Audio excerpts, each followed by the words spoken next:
was a nutrition lecture. So we did a quick nutrition lecture, but what I'm going to focus on actually is why participating in trials and what different type of trials look like actually led to some of the recommendations that we know. And as a pharmacist, or if you're a doctor, or if you're a dietitian, we actually can't make a recommendation because I have a license unless there's evidence behind it. Like if my mom is here, she'll sit here and she'll make all sorts of healthcare recommendations. You know, she doesn't have a license to lose. But for myself, like if you were here last time, we made a lot of nutrition-based recommendations. So what I'm going to do today is just quickly look at those recommendations. I'm also going to tell you what is the scientific evidence behind it and how that led to the recommendation.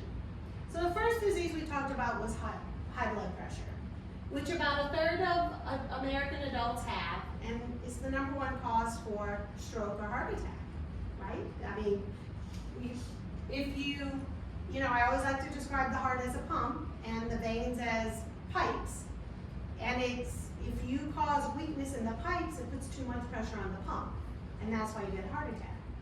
Or if you have too much pressure in the pipes, the most dangerous place it can blow, the pipe, is in the brain, and then you get a stroke.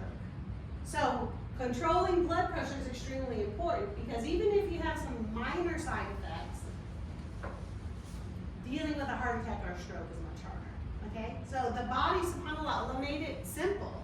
All the drugs sound very complicated, but it's a pump and it's pipes. That's all it is. So either we decrease the pressure on the pump or we make the pipes less leaky.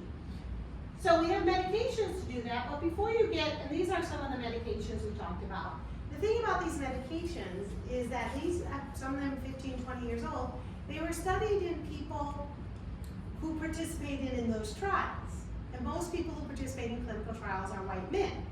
So what happened was we started recommending these medicines for everybody. Then we gave them to everybody, right? We studied it in white men, but then we released it in the public for everybody. What do you think happened? It's a drug that was studied in white male, but now you're on it. What do you think happened?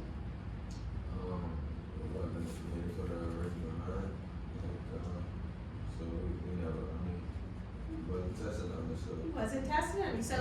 So they found like this whole class, the ACE inhibitors, which are first line for most everybody, doesn't work as well in African Americans. So we had African Americans on that drug for years before we had time to collect the data. And it wasn't data, they were getting information from doctors saying, hey, my patient's having more side effects. And, oh, what is he? Oh, he's African American. Oh, my patient is not getting his pressure control. Oh, they start collecting African American. And it's true for lisinopril and like losartan. So so when you read the blood pressure guidelines, there's different recommendations for African Americans. And this came out after we've been using it for 10 years. So we want everybody to be below 120 over 80.